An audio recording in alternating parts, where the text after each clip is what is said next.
Hey, everybody, I am B Fallen Tragedy. As always, I am your host, and welcome to Fanatical. With me today, I have three other people, not a lot, as our usual crowd, but hey, it'll do.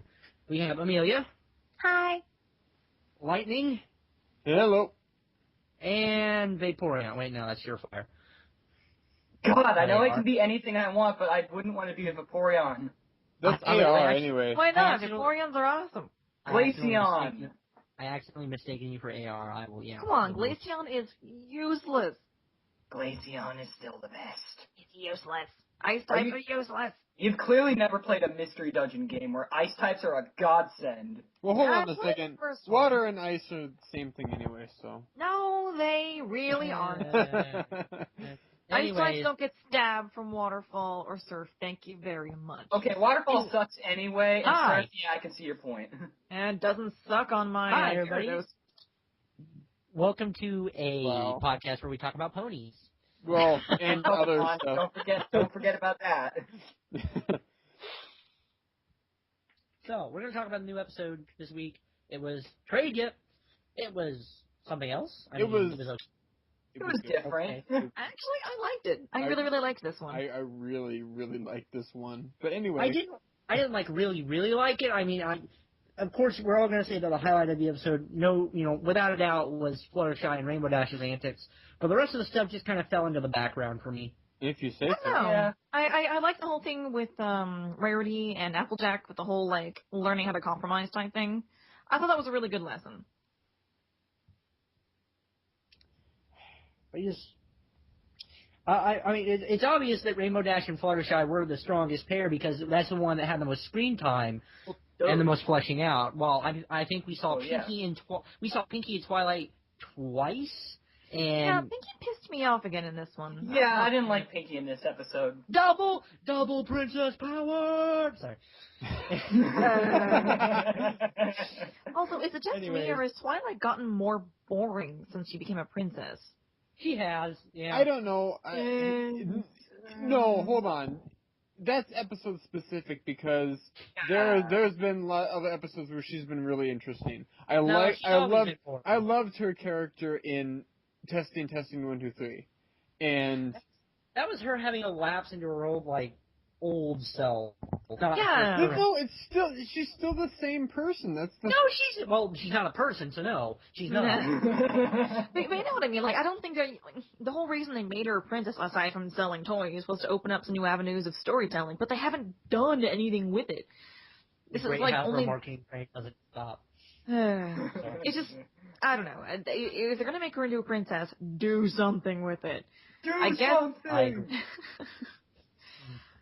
Get on with it already. But it's other than a season opener where she drank magic splooge to scenes of the past, I haven't seen her do anything particularly princessy. Well, and see, that's the thing. The princess duties and stuff like that. That was kind of the whole point of this episode, was that she was there because she was a princess. But it was still, it was just basically busy work. It was a worthless endeavor. Yeah, it was. So. Yeah, that is exactly. Let's be honest. She went there because Celestia Luna didn't want to go. She's the princess. Okay, Celestia didn't want to go, and Luna had better things to do, like play StarCraft all day. Yeah, I'm sure she was playing StarCraft or. Hey man, it was a free experience weekend on Dota. I mean, hell, just go ahead and do it.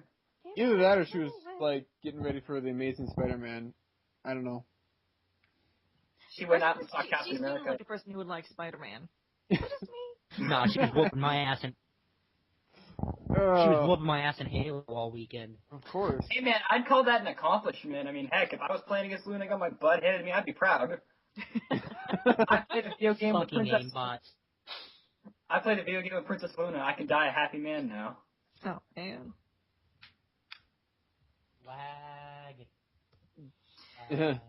But and there. So obviously we touched upon the fact that there were three main groups here. Now I want to take a point to say that you remember Castlemania, and I love that episode as well. Again, it had three separate groups. There were three different groups, but they still had the separate groups there.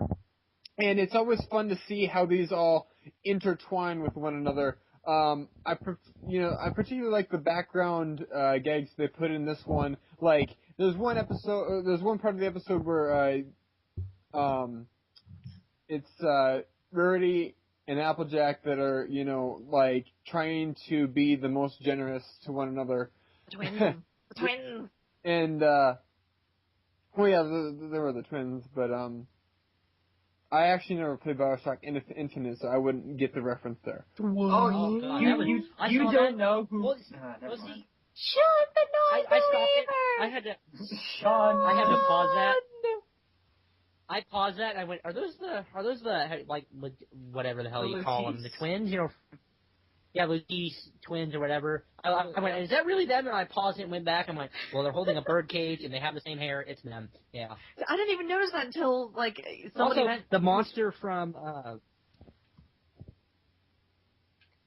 The monster from what? The monster from what? You cut out. Either that or the monster from, what was that episode? Apple, what was the Apple Family episode of Pinkie Pie? Pinkie Apple Pie. The monster from the Most Scary Cave in Equestria was in the Monster Tamer's tent. Well, there was 2 of them in the cave, I remember. Yeah, I'm surprised they didn't add more gags with that. They had a great opportunity, and they should have, I think they could have shoved in, like, way more in-jokes. Well, I mean, the guy looks like Kratos, if that counts for anything. He doesn't have the voice for it, though. Like, I love the fact that they had the one point where Fluttershy needed to go and get chicken, or no, she needed to go find out what kind of chicken the guy wanted, and as she's going, it switches to Rarity and Applejack, arguing, and you can just see Fluttershy flying in the background, and then flying back. And then then Rainbow Dash and Fluttershy fly back, carrying a chicken. And so it's you get the idea that this is all happening while you're watching Rarity and Applejack fight over whatever they're fighting over. Yeah, it was a really, really cohesive episode, and you can just tell that everybody involved had a ton of fun with it. Okay, no, this has been killing me, and I can't quite remember where it's from. What episode did we first see the Discord lamp in? Keep calm and flutter on. Flutter on. Yep, there was keep calm and flutter on. He took the lamp and then rearranged it into a version of him. Which is awesome, by the way. By the way, I can totally see Discord, like, modeling for his own set of lamps. Oh, yeah.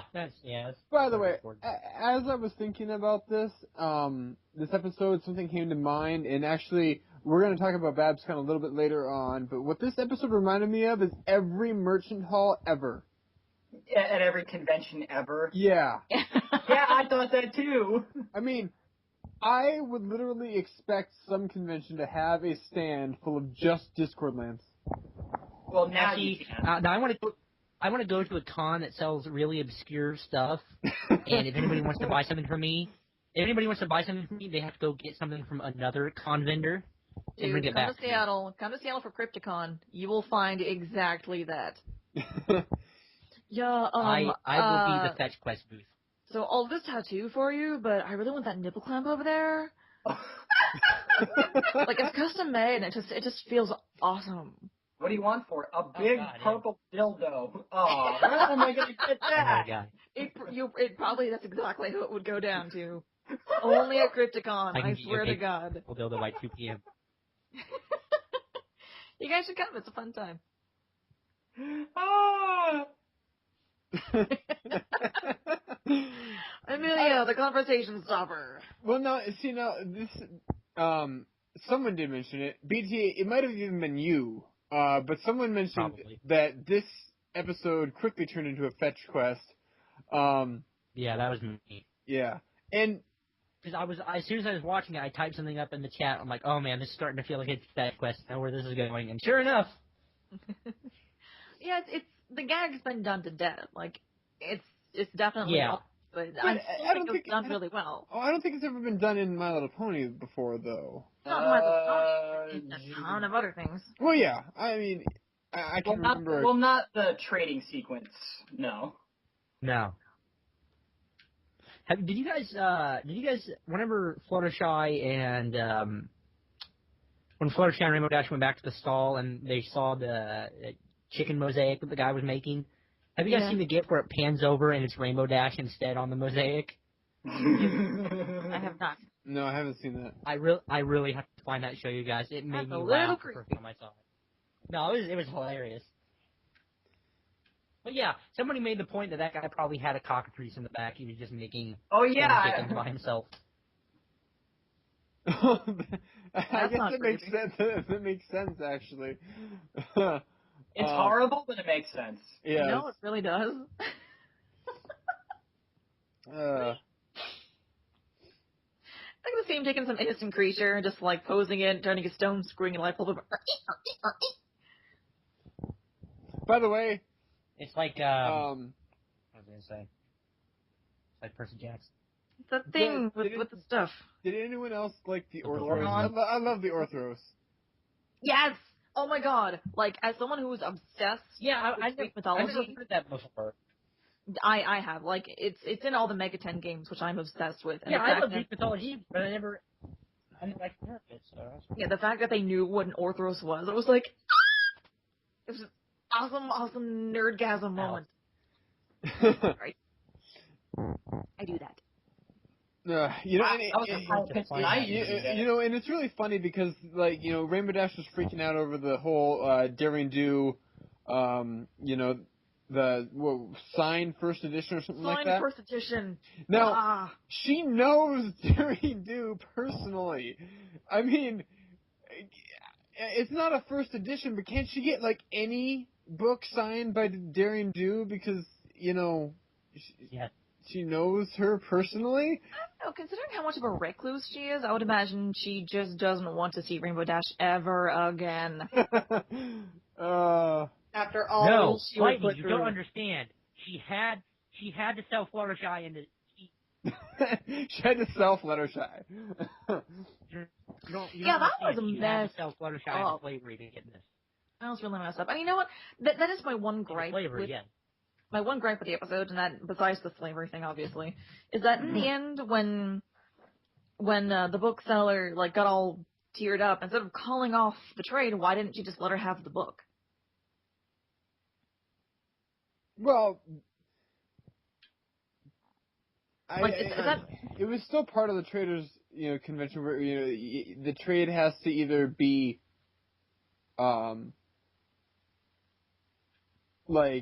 it has to be fair or it has to be called off. I mean, For God's sake, she got her goddamn Orthros, and even an indentured servant. But even after all that, when hearing, teared up, she was obviously moved by it. She still would have had her damn Orthros. Why not just give her the book? Well, no, because remember, Rainbow Dash and Fluttershy got the Orthros back. I know, because Rainbow Dash just would rather cancel the trade than make it work. And, I mean, I think the underlying theme wasn't necessarily the whole trading thing. It was compromise. I think, compromise to maintain a friendship, basically. But I think it was poorly handled in that aspect. Because obviously Rainbow Dash is all like, it may not be a signed copy, but it's still Daring Do, and I've got my Fluttershy. It's like, it was, considering how that seemed pretty evidently the theme, I don't think it was spelled out as well as it could have been. Well, like, this episode, I don't even know if this is a real tag or not, but on FimFiction they have a tag called friendshipping. Friendshipping? Right, friendshipping. Wow. Which is like, is that what how this you like episode was. Get past the shipping tag without actually having it be shipping? Pretty much. Like that kind of says exactly what this episode is all about, which is something that they kind of drew away from. Like I think I said in an earlier episode review that they're getting away from the whole friendship lessons. Like, they're still having some lessons, but they're not necessarily always friendship lessons. And I think that this is one where they went back to that old, root of what the show is all about. This was a really good friendship episode. I've always loved Rarity and Applejack's interactions that they had, and you know, Fluttershy and Rainbow Dash are always a great pair as well. You know what I've always wanted to know also? It occurred to me, whenever they were doing the whole brooch test, how could the store clerk know? For all they know, they actually did walk off with the more expensive antique one. Oh, by the way, I just realized this. I'm looking at the picture that I have for the stream. Cranky Doodle Donkey is there as well. Really? Yeah. Where? Which scene? It's just the picture that I have for the stream right now. He's there. Let me check it out. Oh my god, shut up. Cat! Meow. Kitty.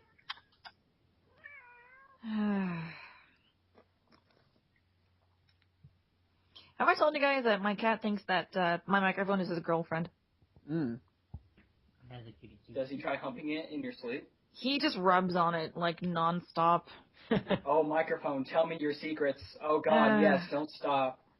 What, you want dumb cats to be attracted to you? I wouldn't want them to be attracted to my microphone if that's what you're asking. So, let's talk about the one thing that everyone's been talking about this episode. Huh. There was an OC in the episode. Yeah. Whose? There was it was an OC put in the episode from the Make-A-Wish Foundation. The wheelchair pony. Right. Oh, that really? Yes, the guy in the wheelchair pony was actually a OC. The guy's name is really long and I can't remember it right now, but he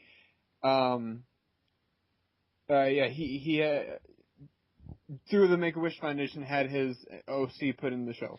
I didn't know that. That's awesome. I thought it was just like a random character that they were using to just expand the Yeah, I thought it was a random character too until and actually, not only is his OC in the episode, but he actually also voiced the OC. But he sounded really old.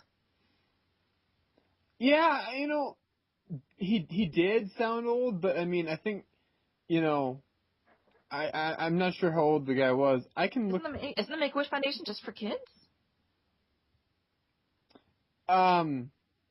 Yes, but I mean, like, how old can that get? I mean, you know, if he's like 13 or 14. It may not have been him directly. It could have been like a family member or something that did it. Maybe? I don't know. That's weird.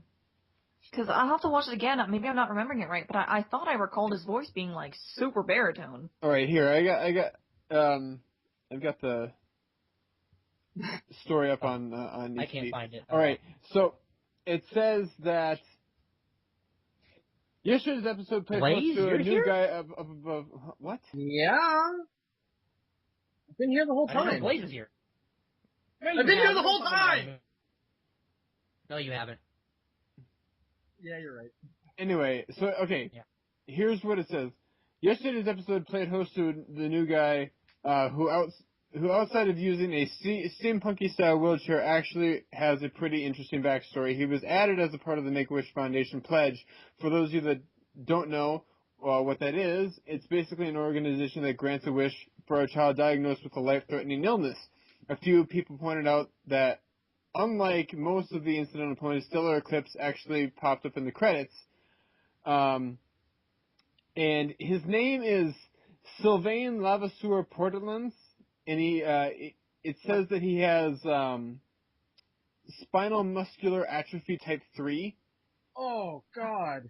Yeah, ooh.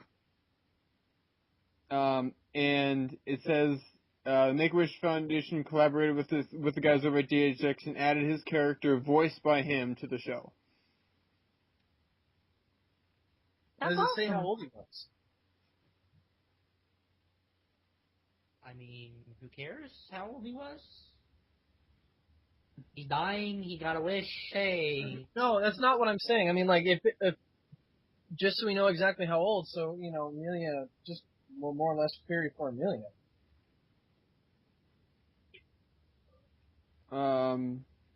But yeah, I'm not 100% sure how old he is. He could sound older than he really is. I mean, it doesn't really matter. Yeah, I've met like a 30-year-old who sounds like he's only 12. So weird things have happened. But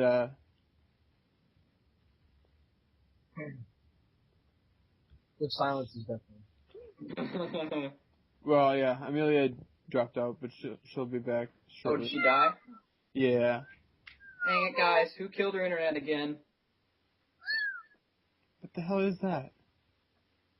The What the hell is what? Sounds like. Someone's whistling or something. That wasn't a whistle, that was a cat. Oh, I thought That's Amelia... a whistle, see? Anyway. Saw the balls. So yeah, that was the story behind that guy, and I mean, He's just that guy. If it looked like an OC, it was. I was actually, before I knew any of this, I was actually really surprised that they actually put a handicapped pony in the show, which would have been weird if it wasn't for the whole, Make-A-Wish Foundation thing. Obviously, his OC would have a wheelchair if he actually does, so. Well, it's still very nice, though. Why can't I? Yeah. Oh, no, I'm not going there. Yeah, that's... some people are saying, oh, he's so lucky to get his OC in the show, and then you find out why he got his OC in the show, and you're like, oh, well, maybe not so lucky. I mean, Well, you dying, know what? but... No, I wouldn't call it lucky, but at least he got what he wanted. I'm not saying that was his wish. Have it just to get their OCs in the show, but I mean, that I give props, to DHX for allowing me. Yeah, I mean, that was his wish, so that's kind of the point of the Make-A-Wish Foundation. So. Yeah, I'm not saying this in a bad way, but that would suck if one child's wish is to, like, end world hunger. It's like, well, yeah. Well, the thing is, no, that's when the Make-A-Wish Foundation goes, funny thing is, we've had that power to do it for 40 years, and you're the first person to ask us. Congratulations. Congratulations. We actually have the cure for cancer for you, but shh, don't tell anyone. It's a secret. Now, I say, now here's the catch. We can't grant your wish, because as soon as we did, you wouldn't be dying anymore. So, sorry. Oh, God. That's horrible. Okay, BT, that's low, even for me, man. Come on. No. That's rough, buddy. Oh, hang on. I'm looking at BT's he lagged out too. Yeah, he lagged out. At BT's picture. But no, hang on. I am going to switch over to my phone now because my internet keeps cutting out. All right. So, what were you saying, Blaze? Is Mytho going to be in this call at all at some point? No, he's not. No. Mytho should so come up with a design for ODSP, Orbital Drive Shop Ponies, just for BT, because I know how much BT loves his Halo.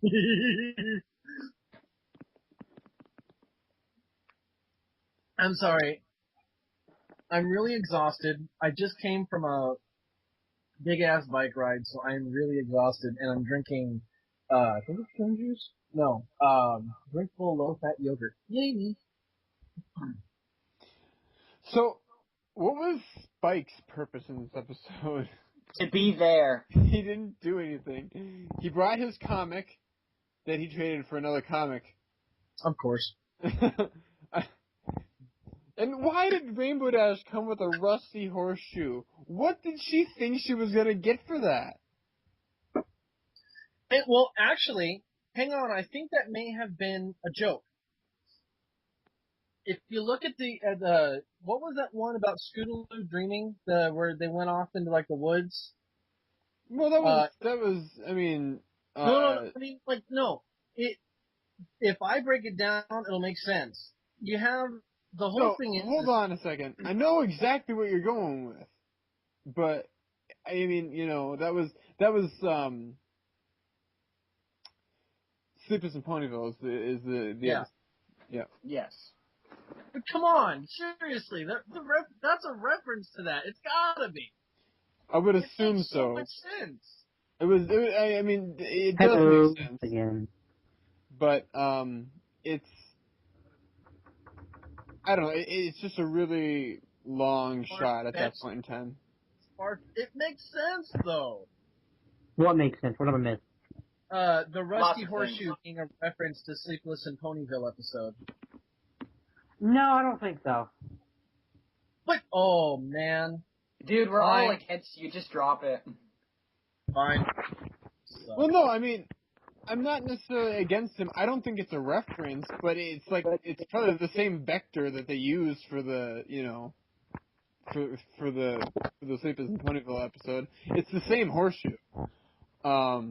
I don't know why, and I don't think it's a reference, but it's, but they did take it from that episode, though. I gotta throw lightning on this one. Fine. You're wrong and you should feel bad. Oh, shut up, BT. Biscuit time. I've been called worse things by better people. Like me! Oh. You're not better people. Sure. I don't know. Sure as hell better people. He's one of my own. I feel connected to him. He's better people. Oh, So that's by the way, the fact that they went back to Rainbow Falls, and so they didn't have to make a whole new location. Huh? It's lazy.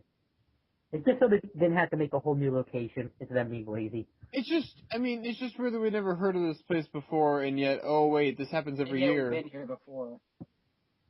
Because the show hasn't even, the canon of the show hasn't been around for a year, I mean, they just got through their first year, so I probably haven't seen it yet. But, no, canon in the show, it's been longer than a year. No, it's been about a year. It's been longer than a year. It's been longer than a year. Not much longer. By canon, because episode 1 of season 4 was exactly a year since the show started. Why? It was from Summer Sun Celebration to Summer Sun Celebration. It was 1 year. I can't remember. Was the first episode with the Summer Sun Celebration? Yes, because that's Summer Night. Yeah, I don't remember what it was. That's when Nightmare Moon was during the Summer Sun Celebration, so yeah. Alright then. So yeah, it's been longer than a year. So that means it's been 1,001 years since Celestia banished Moon out of the moon. Actually, there's only been a few episodes from the past that. So now, one thing I want to mention about like Twilight and being a princess. I think you touched on this previously, but I think they need to make up their minds on whether ponies yeah, I got mad about that. Yeah, because when she gets there, everyone freaks out, but no one else ever cares. It's like everyone in Ponyville is used to her being a princess, but everyone outside of Ponyville isn't, so they're all freaking out about it. It's a big deal being a princess, please. That's the average Ponyvillian. They don't care. Well, actually, no. He makes a little bit of sense because in the episode Twilight Time, I mean, almost Diamond Tiara and Silver Spoon acted like, oh my God, Princess Twilight. It's like everybody knows her. It's like why is it so special that it's like, oh my God, you know her? And besides, didn't they know that they were kind of hanging out with the main six, the Cutie Mark Crusaders? I mean, hell, if they knew about Applejack being famous, and then it's just a lot of it now is starting not to make sense. I mean, they never established in the canon that any of the other main six are famous for being the elements of harmony. They never established that. Eh. They need to make up their minds, is what we're saying. Right. Yeah, well. This is boring without Amelia. Where is she? Does she, like, lag out and not come back? Dead. Yeah. Dead. You are dead. Not a big surprise. You are dead. Would you like to try again from your last save game? From my last save game? Oh, shit. What do you mean? That? I haven't saved since back in Pallet Town. What's going on? Dude, if Pokemon games brought you back to your last save, I would not have gotten as far as I did. Maybe she's restarting everything again. I don't know. Have you ever had your battery die on you on a Game Boy when you were in the middle of a game and you realized you haven't played it in like hated hours? that crap. Yes. I have had that happen. It's very disheartening. No, I've had that happen when I was playing Solid Straight. Straight? Yes. No, I was playing the Speedy Gonzalez game for the Game Boy, for the original Game Boy. And I remember I was playing it for hours, and then suddenly, right as I was about to beat the final boss, my battery dies, and I'm like, no! Have you ever had your battery pack die on, like, your games? All your save files are gone. No, I haven't. Oh. Games for like 15 years. So, after the episode, Serial Velocity made a tweet that was literally, today's episode, Rainbow Dash willingly sells Fluttershy into slavery for a book. It's for true. a book. What a spoiler. Well, that was after the episode. I mean, you know. Yeah, most people saw it live. I didn't. I waited until like 3 hours later. I saw it live. Well, I mean, I saw like the second half of it live. I was busy, like when it started, but. I don't watch it while it's live. I watch it like 1 p.m. on Saturdays. Yeah, same here. Oh, by that point in time, you get it in HD, so you know. Exactly. That's the idea. Yeah. And actually, that's one thing I wanted to mention about this week. For whatever reason, they put it up on Hub World immediately. Yeah, instead of waiting until Monday. Yeah, instead of waiting until Monday. And that could have been a mistake on their part, or maybe they're going to that. No, I bet it was intentional. I think it was intentional. I've actually been watching it on Second Life. Second Life actually has a complete Ponyville or a complete Equestria server that has every single major town. It has Manhattan, Ponyville, Canterlot. Fucking screwed now. Oh shit! Another man. It actually has a Saddle Arabia. It even has a Fallout Equestria section.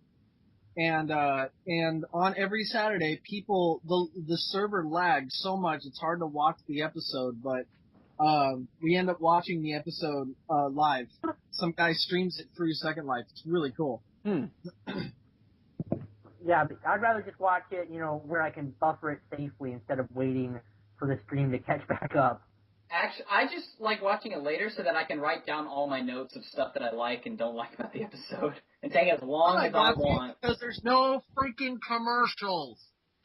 Well, yeah, but I don't really care about the commercials. I mean, whatever. It gives me time to talk to others about the episode, as it's progressing. I care about commercials. I talk to you fuckers on Skype in the middle of the episode.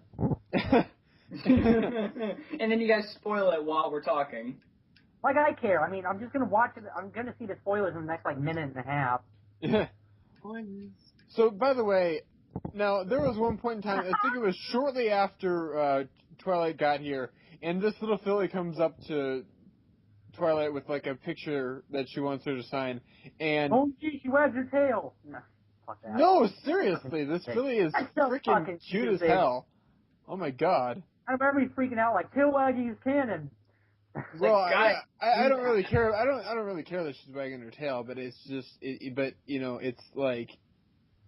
just the She's cutest. Half dog.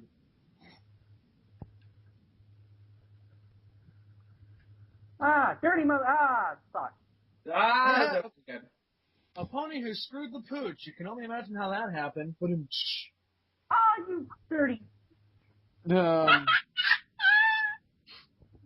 Anyway. Don't know what's going on. BT's playing Halo.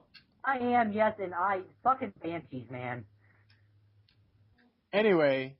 That's a note of my life. Let's do scores scores for the episode. And go. It gets a 9 from me. I liked watching it. I thought it was very enjoyable. I laughed my ass off a couple of times. But Pinky, oh man, it was rough watching that segment. Fuck, where'd he go? It's like, what have I always said? Pinky is like super oblivious to like everything. Yeah, she does not know the 3 laws of economics. God. I also really don't. God, she was like the worst. Location? No. Well, that's one. Well, I kind of don't think that Pinky is Pinky anymore. She's just. Is she there? There is a thing as too Pinky, and she is too Pinky now. I disagree with that. She's not as comical as she was. No. Not to me though. It just doesn't feel right to me. She's almost, she feels to me like one of those redneck people that it's so stupid at their dumbness that you can't help but laugh. Not the actual she's doing it to make you laugh. That's how it feels to me. And I think part of the problem being that it was one of the new season 4 writers. It was that wrote this episode. Now, I mean, because you can look at something like Pinky's Pride, written by Amy Keaton Rogers, and see that is Pinky, like in all of her fine dandiness. Right. I mean, that is how we expect to see Pinky. Like fucking hipsters. Oh my god. I like Pinky before the new writers. No, I'm just saying that first of all, I have no problem with Pinky anyway. I'm just making a note that it was a new writer. No, this was a good episode. I'm not going to give it a very high score, but I mean I would give it at least maybe an 8, a 7. A 7. Why? I'd give it a 7 because I felt that they were trying to go for the whole balance between all the friends thing, but it ended up being a Rainbow Dash and Fluttershy episode. I think that was supposed to be how it worked out. Yeah, see, That was the main plot, and there were just subplots going on around everything else. But that's the thing, though, is even the main Rainbow Dash and Fluttershy plot wasn't all that fleshed out. It wasn't that good. It wasn't interesting. I think mainly this episode was. I hate to say this, I felt worse about the episode after I realized the Make-A-Wish Foundation guy was from Make-A-Wish. Because I felt it was just a vehicle for that thing instead of, like, an actual episode. No, they didn't create the episode around that one guy. He was stuck in like a role that they didn't need. Like, if he wasn't in there and it was just some random pony that they created to do that part, it would not have changed the episode one bit. I don't know. Like, they could have replaced him with, like, Dr. Hooves, and it wouldn't have made any difference. They could have replaced him with the 20 other puppets they had in their silly rig model folder. Yeah, I mean, it could have been any other pony, and it wouldn't have made a difference. I just don't think, I think it loses a certain something when it comes to that. Also, I mean, I like Pinky in it. I'm going to be honest. I like Pinky in it. She was being really ridiculous, and that's just, she's funny. Never been a fan of Pinky, sorry. I always have been, and whenever she put the second crown on and she went double prince, I laughed, because I imagine it reminds me a lot of the Old Spice commercial. But that was the joke. That's going to be in the next anthology, hands down. The Old Spice thing? Well, I mean, it was last time with the double sun power. This time already was, if I recall. Yeah, I think it's going to be the double princess power this time, and not double sun. Yeah, they had double sun power last time. Yeah, I know. But who cares? Have more double sun power. More double sun power. You can never have enough double sun power. No. Then you turn it out, but then it gets too cold. So it makes another sun. Double sun power. It's too bad, because those Old Spice commercials were like the best, and they don't have them anymore. They were like the best? No, they were the best. Anyway, I'm also gonna give this episode a 9. Blaze, what about you? Give us a score. Don't try to go into the huge explanations. Yeah. Piss off tactics. He's right. You know what? I'm gonna give it a solid 8. Okay, right in the middle. That's good. All right. It was good, could have been better. Simple as that. All right. Let's see here. What else? Let's go on to something else that happened this weekend. BABScon. Hey, a con I didn't care about. Well, now hold on a second, because I can't remember if there was other cons that have happened already this year, but this was definitely the first big one. Like, as BABScon, you know, like, when it first came up, I'm like, okay, yeah, it's another new con, whatever. And then it got to the point where this is probably, the biggest cast they've ever had at a con, besides, you know, like, BronyCon or Evergreen Northwest. You know, they literally had the main 6, which has only been done. No, like, it's only been done once. You know, they said that it was the first time, but I'm pretty sure Evergreen Northwest had all of them there at one point in time as well. Motherfucker. I'd have to check that, but... Because here's the thing, Tabitha St. Germain is always the one that people have a hard time getting, but I remember the first year Evergreen Northwest got Tabitha St. Germain, and I can't think of who else they didn't have, you know? Probably Tara Strong. Ferris Bueller. Tara Strong's pretty fun. Bueller. But anyway, yes. And, you know, they kind of cheated because they didn't actually have Tabitha St. Germain. She just showed up to the VA panel via Skype. Well, she may not have been there physically, but at least she was technically there. Well, yes. Oh, wow, I just got it, technically. Oh, wow, I just got that. Pun not intended. Anyway. Pun fully intended. So now... That was so horrible that you actually literally just yanked me through an interdimensional... Wait, who is here? That was the best entrance ever. Oh my god. Sound Speed is here. 10 out of 10. Worth listening in. You mean you were here the entire damn time? You could have saved me from this insanity, but oh no. Eat shit, motherfucker. Sorry. It's fine. We understand you're playing Halo. Don't hold back. Okay, maybe hold back slightly, but... I'm holding back. I would have been screaming by now if I wasn't being recorded. What are you talking about? We would have had racist remarks coming out of BT. Tourette's guy. You just out of nowhere, just be like, fuck! No, you haven't heard me get spawn. You haven't heard me get spawn killed 3 times in a row yet. You would know. You would know my anger. You will know the full power of BT's fury. I know fury. your anger. I hated when people played Odd Job on frickin' 007 Golden. Okay, I don't understand why people have such a problem with people playing as Odd Job. I never had a problem with that. Because you can't aim down in that game without learning the Enigma code. Well, see, there were some people that said that you had to aim down to hit him, and some people said it just put his head at gun level. It depends on how far he is in relation to you. So basically what you're saying is the hitbox is fucked up.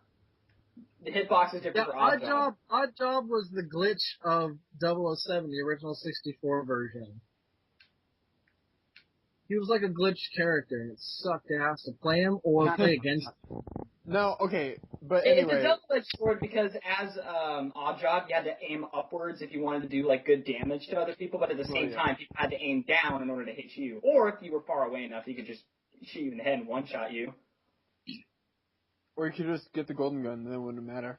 Yeah, but that implies the other player didn't get there first and slap you to death with their amazing punch. Hey, I got the golden gun. Guess what? I did too. You're dead, bitch. Should I bring GoldenEye to FE? I feel like I should. What, like the N64 version? Yeah, I have an N64 and GoldenEye for it. I have 2 controllers. I have it too. I bought it for like $14 double laser guns, man. Double laser guns. Alright, but anyway, so BABScon was the big thing that happened this weekend. Now, none of us actually went there. I've they actually had a really good opening ceremony, and like I said, they had a really good cast list, including oh god, it was someone. I'm forgetting his last name, but it was the guy who plays Vegeta. I know who you're talking about, but I don't know his name. Brian Drummond. There we go, Drummond. Yeah, Brian Drummond and Brenna Drummond were both there. I think it was their first con. Bruno Drummond, who the fuck is that? Babs Seed. Oh. His daughter. Bruno? Yeah, his daughter's Babs Seed. My dad is Vegeta! So I know. God damn it, my dad's Vegeta, I'm gonna kick your ass. I thought you said Bruno Drummond, and you said that was a girl's name, and I kind of had to stop there, because that's not a girl's name. Brenna Drummond. Brenna, okay, I just said Bruno, I'm like Mars? Brenna. Yeah, Brenna is it's kind of a weird name, weird spelling for it, but yeah, it's Brenna Drummond, and Brian Drummond were both there. And I think it was their first con that they've been to. By the way, Brian Drummond entered the VA panel saying it's over 9,000. But God, that's so lame. It's not lame when he says it. No, it's never lame when the original Vegeta says it's over 9,000. It's lame when everyone else tries to say it. No. It's still funny when Lanny Pator says it. It's 1,006. Wait. Really? Yeah, kick his ass, Nappa. But so now also in addition to like the actual cast, they also had obviously the community celebrities as well. Dusty Cat actually was there mainly as the master of ceremonies, which is really weird. I've never seen Dusty Cat in that capacity before. Usually it's someone like Final Draft or whatever, but apparently Final Draft got kicked out of BABScon. Not exactly sure what the details are there. It was causing a ruckus. Well, I don't know what. I haven't heard anything about it really. So, but anyway, yeah, Dusty Cat was the master of ceremonies here. He kind of led the opening ceremonies, and he also introduced all the VAs during the VA panel. Now, as for other community celebrities, they also had Ilimonti and Nowacking during the opening ceremony. That was actually awesome. really cool. He is really cool. Well, yeah, but it was really cool because they ended up doing a parody version of "Love Is an Open Door" from Frozen. Oh God! They actually did. That is what friends are for. So they changed it around there. Obviously they were voice acting as Vinyl and Octavia, because that's what they always do. So, but this time they were actually both there. Like I remember for I think it was BronyCon last year where they had Noah can show up via Skype. It's great. I have a roommate who does the dishes. Only one problem. She cleans them with... Yeah, we all know the joke. It's like 2 years old. 2 years old? Wow. Yeah, right? So, there's not a lot out for coverage yet. I'm pretty sure coverage will be coming up within the next week or so of BABScon. Right now, the only thing I've seen is that there were 2 voice actor panels and 2 writers panels in the opening ceremonies that came out. Hooray. Yay! By the way, the writers panel was really cool because they had 5 writers. They had Megan McCarthy, Emma Larson, Amy Keating-Rogers, they had Emma Larson, saved, and Natasha Levinger. Thank God I wasn't there, or else I would have thrown fruit at Emma Larson. Emma Larson is awesome. Shut up. Anyway, It's up. But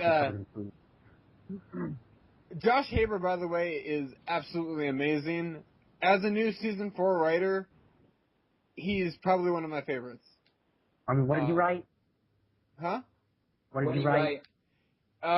He did Castlemania. I believe he also did Leap of Faith. And there was one more. I can't remember what his. He said he did 3 episodes, and I can't remember what his third one was. Which was really cool because then you had M.A. Larson and Josh Haber there, which were both writers of Flim Flam episodes, which they talked about a little bit.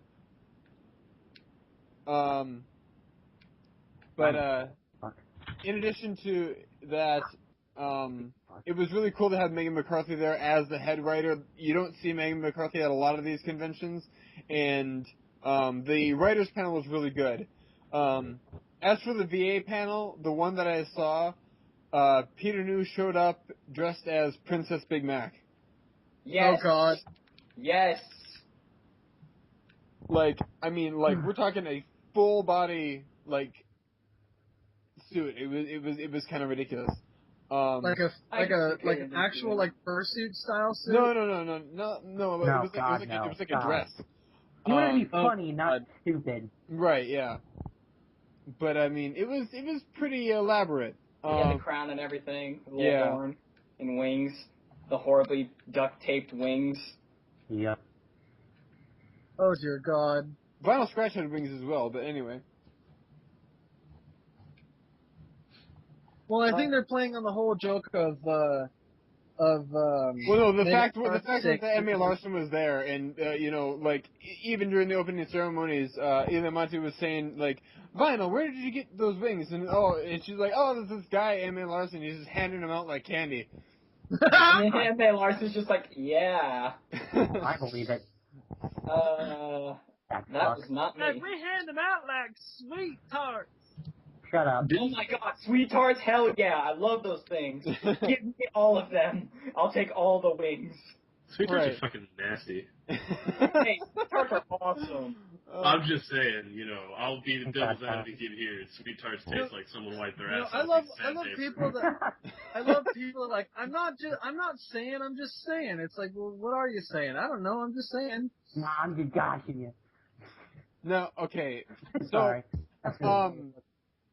So definitely take a look, at Error Free Network or, there should be more coverage of BABScon coming out if you missed it. If you were there, I heard it was really good from people that were actually there. It was a really fun con.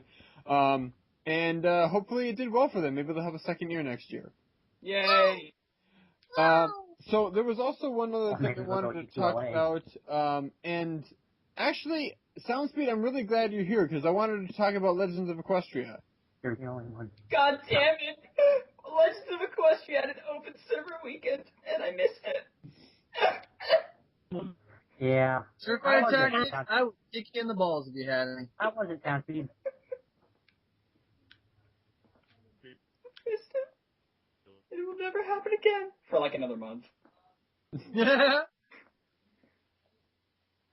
I'll just catch it when it gets uploaded again. Soundspeed, you there? Gotcha, motherfucker. Shit! My only weakness. Reloading after every kill. Yeah, I do that too. I can kind of hear you, Soundspeed. Not fantastically, because he's raging in the background. Yeah.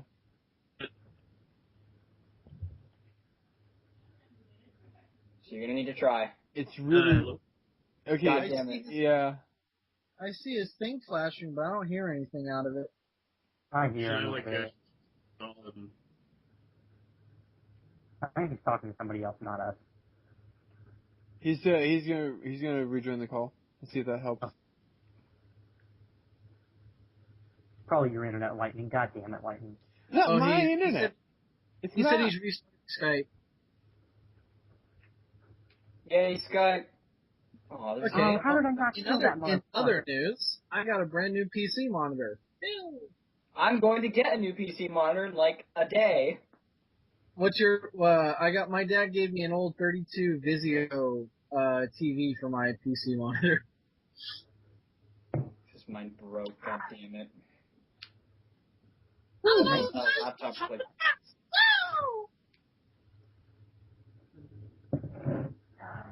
I level up. Okay, so that moment of gentle. All right, now before he gets back, I can at least start by explaining Legends of Equestria. For those of you that do not know, Legends of Equestria is a fan-created MMORPG. Memorphica. Use the correct term. It's a Memorphica. Right, of course. God, never mind. It's a Memorphica. Never mind. It's actually pretty cool. You're able to go in, create your character. It's a pony MMO. I mean, most people are gonna get what that is, but right now, really helpful. Right now you start with like 3 abilities or whatever, and like a shit ton of like emotions and stuff that you can do, and that are all set to the number buttons, and like there's not many places that you actually use like an attack or whatever. You can go to the Everfree Forest and you can go to like these gem caves, which are pretty cool. And there's enemies there. Okay, but, hello. Hey, I can actually. Hey, Happy. He's a guy. And now he's gone. And he's God a damn guy. it, you guys! We killed him again. Fuck you guys, you're the worst. So yeah, we're assholes. I think. Oh yeah, you heard that one. Like of all the things I could say. No, I love it when that happens. It's like people are like, "Dude, your mic's breaking up." I'm like, "Well, fuck you all." It's like, "Oh, well, there it goes." It's like the mic only works. Say the most racist thing possible within that time period. Yeah. All right, sounds good. While your mic is working, tell us about Legends of Equestria. What do you think of Legends of Equestria? Well, Legends of Equestria has the worst servers I've ever played on in my entire life. I timed out like every 15 to 20 minutes. A lot of the quests are bugged, glitched. There was one in particular with Peace Bloom that fucking drove me crazy because it told me they needed Canterlot flowers, but what they really needed were mountain flowers, which are located in Canterlot, but they're not called Canterlot flowers. You don't even have to talk to fucking Bugsy. I'm going to tell you how to talk to Bugsy, which is fucking bullshit, because I spent more time looking for fucking Bugsy than I did looking for the goddamn flowers. No. Now that is one of like several examples of this fucking nonsense in this game. It's like a blind person feeling their way to their car in the fucking super dark. You have to talk to and interact with every scour every fucking square inch of the landscape before you can find anything to do. Like, you will clip into shit constantly, you will lag constantly, and it is just going to be like a million dicks slapping you in the face the entirety of the time you're playing. That having been said, I think what they're trying to do is they're trying to make it so that their servers can handle that many people at one time. It just makes you want a big old fuck! I do that a lot. Anyways, let's now see what you were saying. Yes.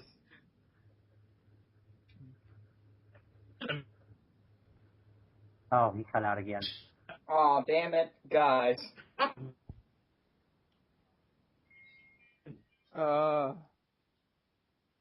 love Is he dead? I think he's dead. He's not dead. I'm not dead yet. I'm not dead yet.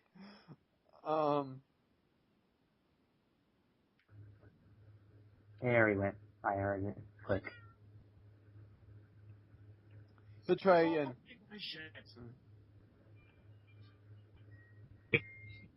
Double kill, motherfucker. Well, that was...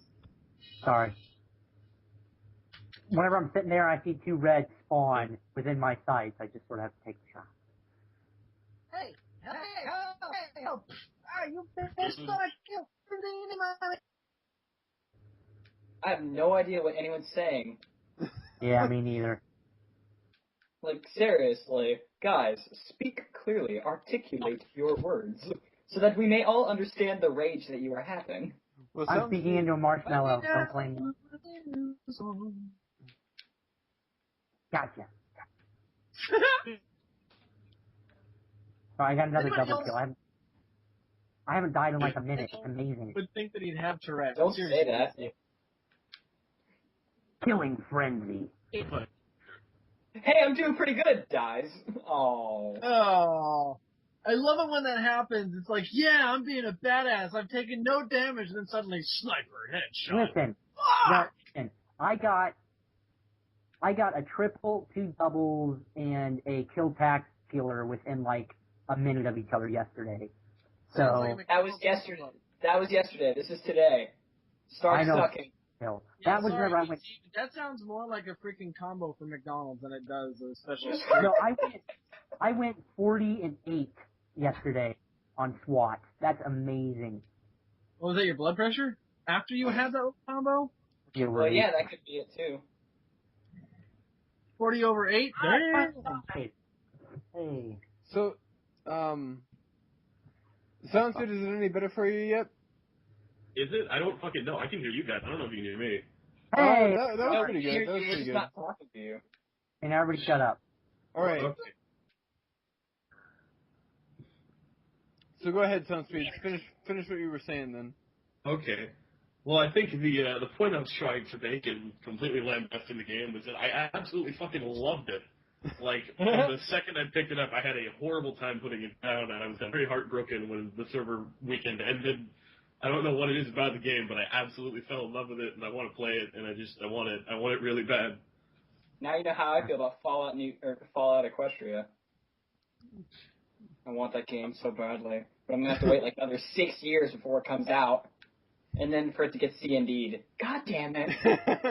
Well, you see, that's the thing. It's gonna come out. You have to download it before it gets C&D, and then you have it forever, and no one can ever keep you from playing it. Yeah, but then it won't ever get patched. Then you're gonna have to worry about the patches. Then you're gonna have to worry about all that freaking shit. That's what I just said. Fuck. Yeah, well, nobody cares about your opinions, Tactics. Now, by the way, I do. I do want to talk about Legends of Equestria real quick. I don't know if it's their attempt to not get C&D'd, but none of the names of the towns were actually the real names of the towns. Clever.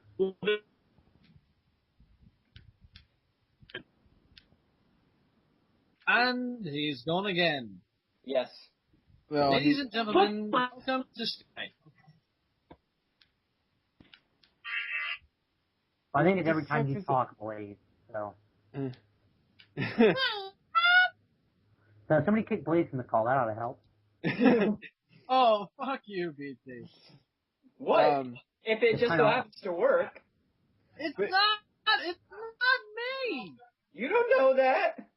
I actually don't even know why Amelia hasn't come back yet. She hasn't even chatted. Amelia, save us. Oh, that's horrible. Man. BT, you're such a man. I'm just Super Saiyan. You should apologize. I'm just Super Saiyan. Are you really, though? Yes, I am. Hey, we heard you.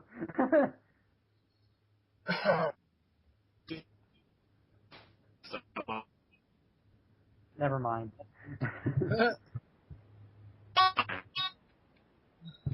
Oh my god, what was that? Sorry, I farted. I just heard like the biggest static ever. Well, if we're just gonna sit here and do nothing, I'm gonna go back to test run. Well, alright. Okay, I guess the point I was making was that it's anyway, the point I was making is they have like different names for like the towns. Like Ponyville is Ponydale, and they have like what was it? Cloudsville was like Cloud Town or something like that. It was really Cloudville. It was really kind of weird. So they switched it around. Instead of Cloudsdale and Ponyville, it's Cloudsville and Ponyvale. No, I made that up. I don't actually know what it is. It was Night Vale. Wait. Night Vale. But I mean, yeah. So they changed it up a little bit. Now, Cloudopolis. There we go. That's what it was. Now, I want to talk about one thing that was really kind of interesting. Towards the end of their server weekend. Whoa, sound speed. Whoa, I know.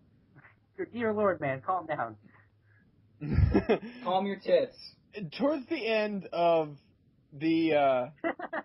towards the end of the server weekend, I think the people running the servers just got bored, and towards the end of the server weekend, they just sent a horde of dragons to Canada. Like to the point where there was easily 20 or more dragons in Cloudsdale, or sorry, in Camelot. And by the way, dragons are the hardest enemy in the game. Sound speed.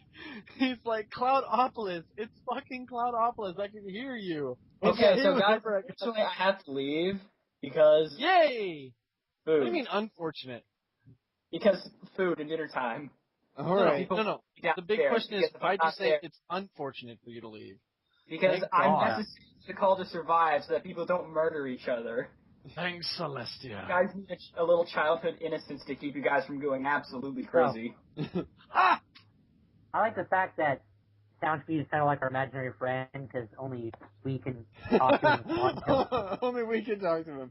Oh, that's funny. He is a foamy. He is a figment of my imagination. He's a figment of what happens when I bang the wrong one. Now, so... Yes, and Sunspeed did mention that they were able to defeat all the dragons when they showed up. Like, people, like, it posted like a Reddit message saying, okay, well, an event is going to happen on this server, and so like everyone went over to that server, and there was easily 100 people fighting these dragons when they appeared, and you know, you could just see the... Like, they've got, like, a chat window at the bottom, like every other MMORPG has, and then you get to see everyone fainting, like, one after another, because they kept on dying against the dragons. But they did eventually beat all the dragons. They had a good medic. It's called dying and then being resurrected.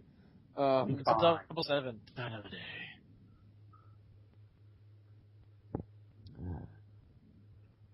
So, I mean, Legends of Equestria has its weak points, obviously. Like Soundspeed said, the servers need some work, like some serious work. But the game itself looks really great. I mean, for an MMO, you know, it's cartoony without looking fake, you know? I mean...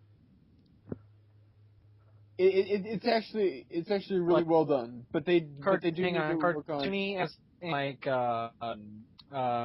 Walking Dead game, cartoony, huh? That's more comic booky, not cartoony.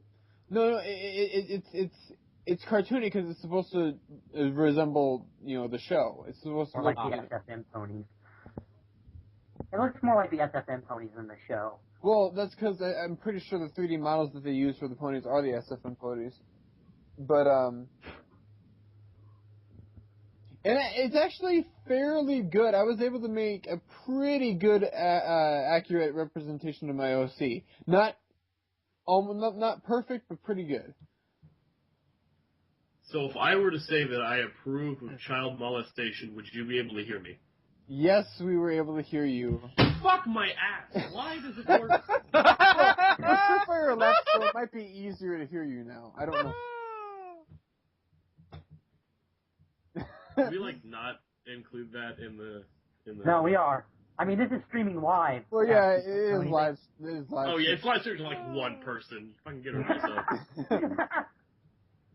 Well, let's not kid ourselves here. I mean, you know.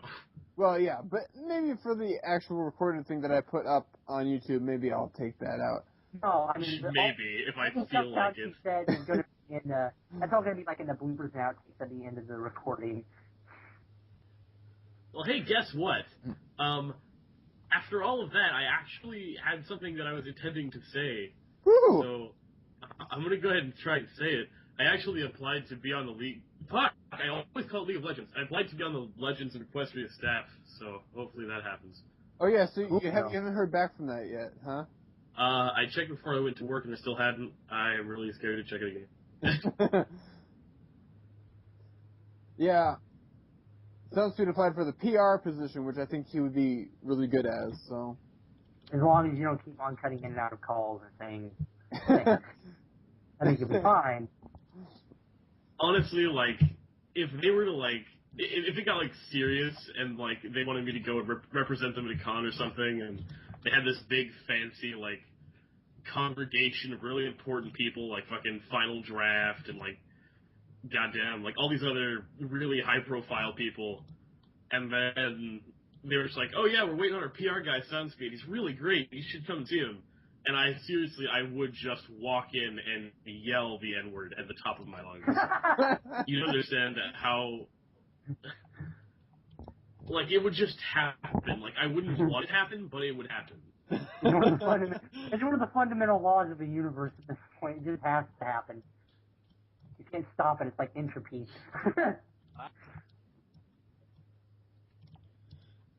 The universe will eventually decay into entropy, and Soundseed will eventually say the N-word to important people.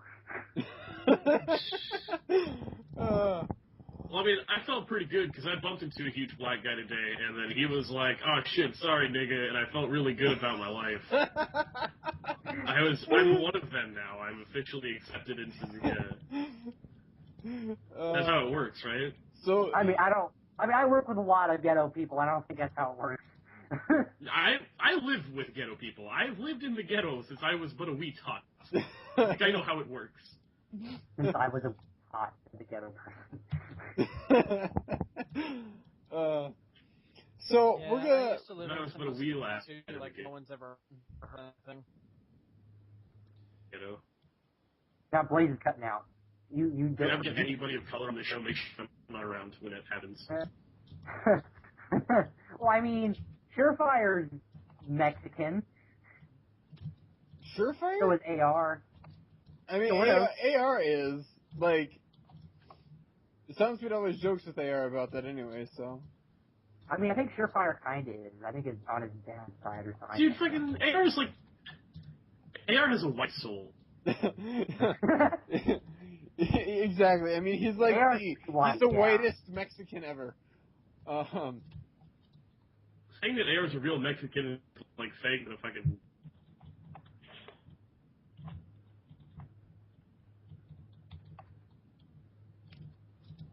Yeah, we'll make sure if we ever have a guest that's black on our show, you're not allowed around.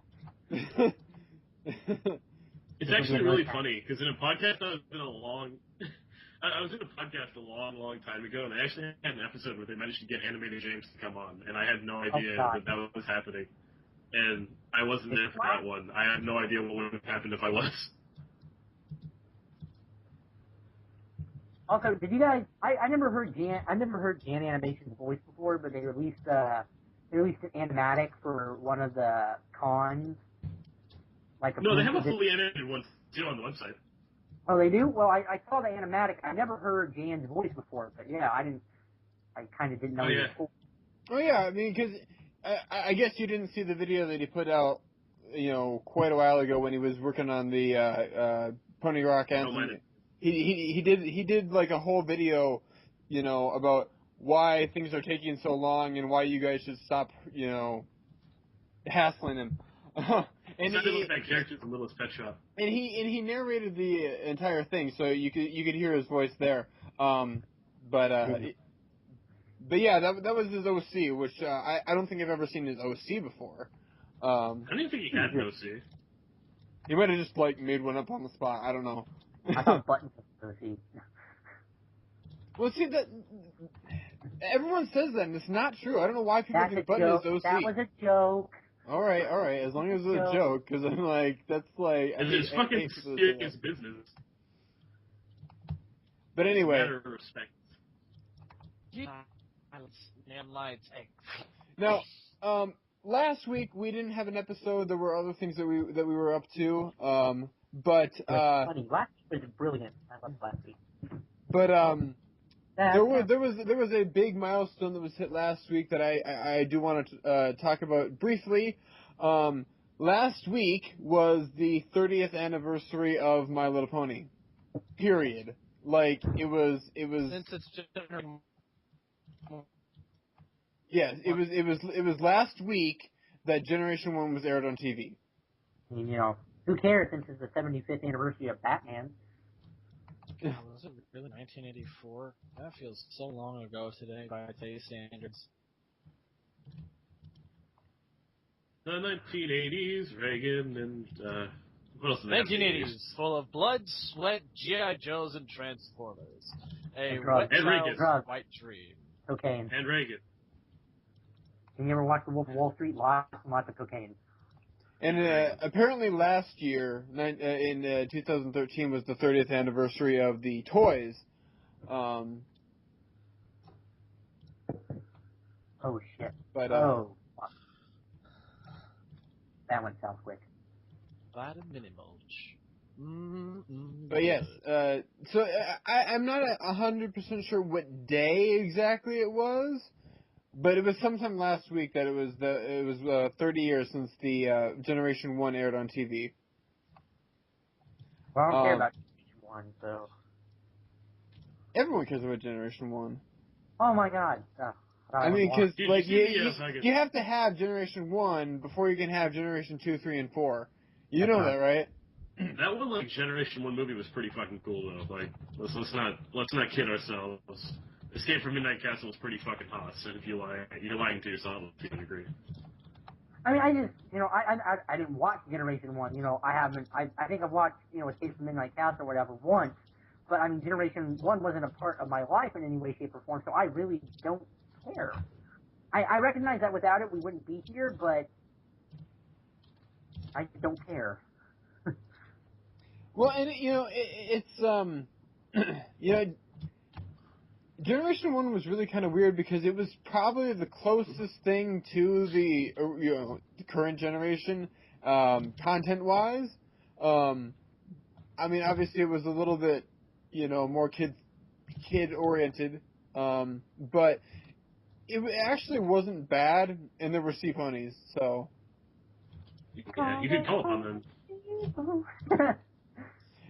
By the way, they actually mentioned at the writers' panel, someone asked about sea ponies at the writers' panel at BABScon, and Amy Keaton-Rogers mentioned, yeah, that's the episode that Megan McCarthy keeps on denying. So, but I don't know. I mean, sea ponies are sea ponies. They've been done before in Generation 1, so maybe we'll see it in Generation 4. I don't know. Personally, I just want to hear that song remixed.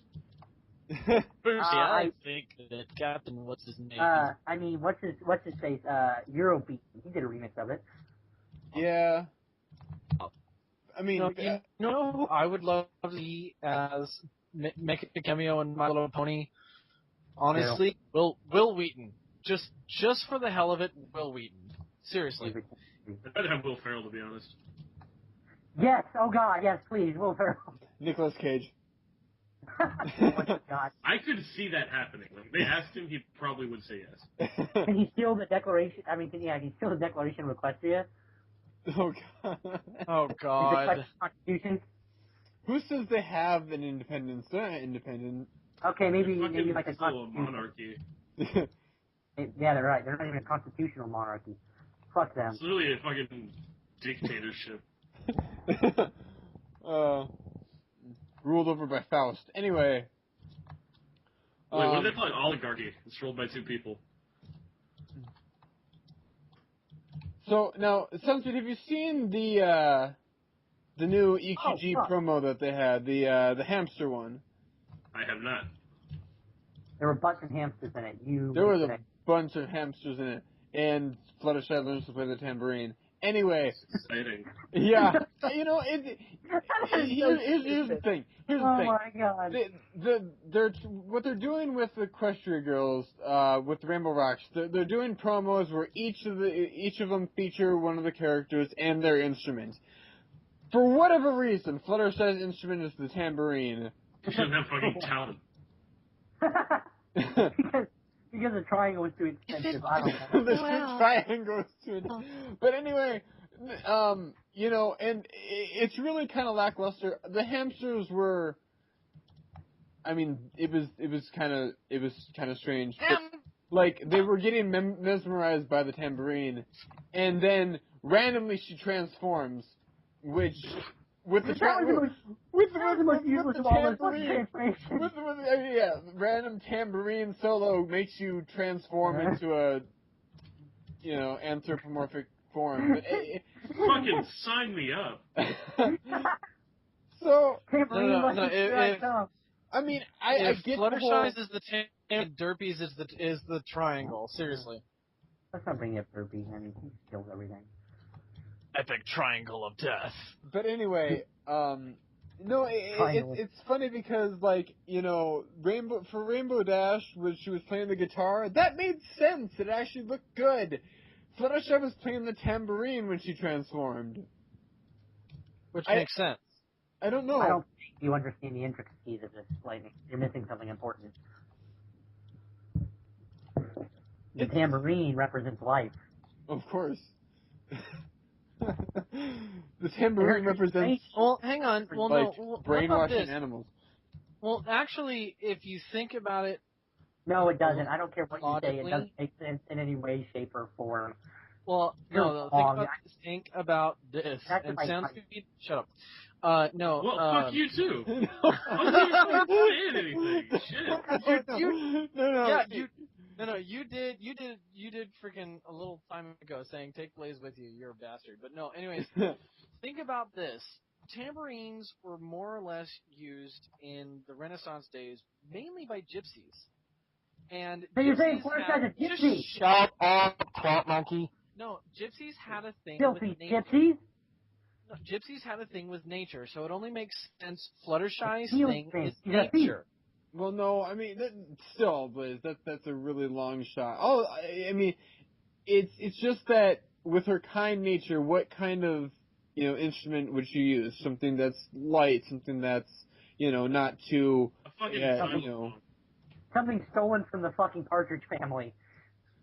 I mean, I'm just thinking drums doesn't make any sense for her. Guitar or bass doesn't make any kind of sense for her. She could sing, but I mean, Twilight's the main character; she has to sing. So it's like, what instrument does she have that she can play? And the tambourine just kind of makes sense for her character. Funny thing, Fluttershy is an expert with the theremin. Right. I'd like to see her play a sitar. Speaking of which, do we know the synopsis of why Twilight has to go back? We have no idea. Maybe it's not to do it.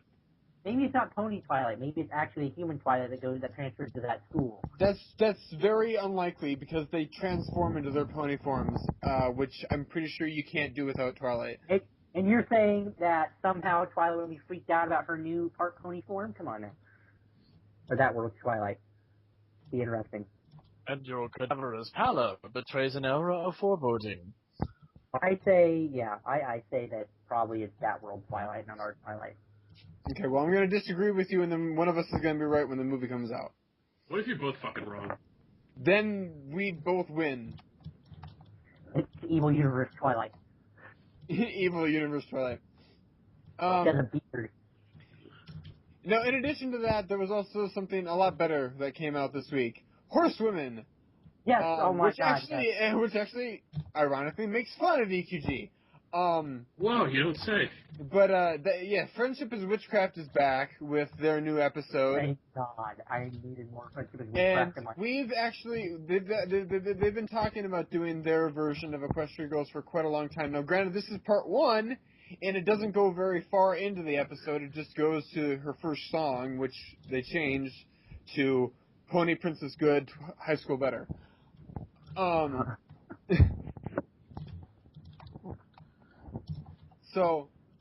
yes, it's really good to get back into Friendship is Witchcraft. It has been a long time since Fully Matched Pony came out. Or no, sorry, Seed New Evil was the last one. But I'm hoping that over the course of the con season, we'll see more parts coming out. I don't know how long it's going to take them to get more out. But you? It's funny because I think the whole premise of the Friendship is Witchcraft one was they just needed to send her on some meaningless tasks so that she wouldn't be in the way. So they send us to this other world. Well, the thing is, they said whenever they had the idea for Horsewomen, that it's going to come out in 6 different parts. So 6 parts. Okay, so they actually. Yeah. So I guess I didn't know that it was already planned to be out in parts. But yeah. I'm really interested to see what they do with Sunset Shimmer, because we haven't seen Sunset Shimmer in it yet, and I really want to see what they do with that character for this. That will be very interesting, yeah. Because still, Soundspeed's, Kermit the Frog, Sunset Shimmer was still the best. I really hope they don't retcon that. It's speaking of that, it's actually funny because somebody was actually asking in a group a couple days back, can you copyright a voice? And the answer is yes, you can. Nintendo does a pretty good job of Mario's voice, so. Well, my dad took several classes. For the voice. Yeah, we know. Blah, blah. No, hang on. Anyways, but this is when they were looking for a voice actor for Mickey. Now, he auditioned, he didn't make it, but he was actually told that you cannot do this, or else we can legally sue you for copyright infringement. The same thing happens for Muppets. Muppets has those voices copyrighted. It's very interesting. But if did you think they were actually seriously suggesting that she should go Kermit the Frog? As amazing that would be, I don't think that would fit very well with Friendship's Magic canon. No, I was just saying that was the best voice ever used for her. So, props to that.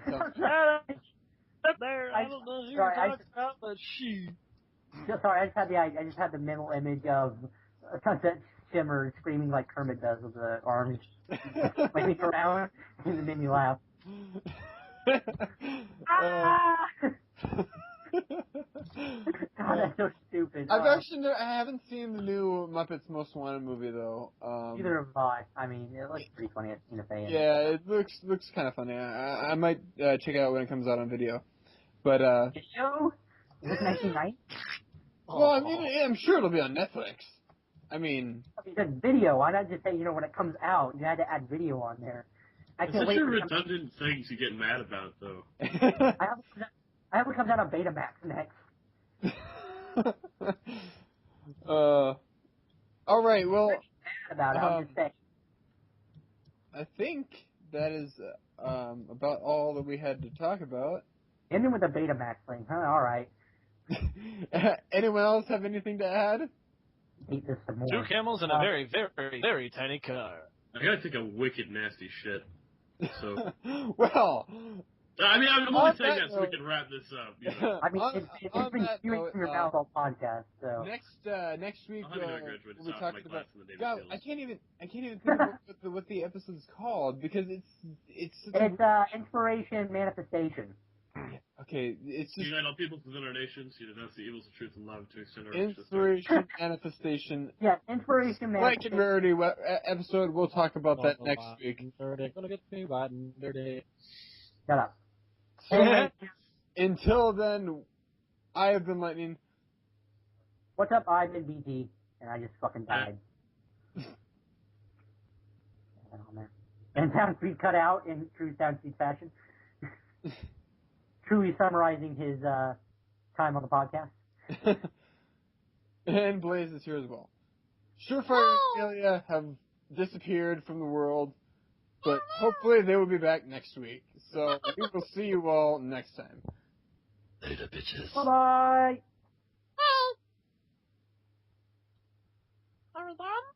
It's done.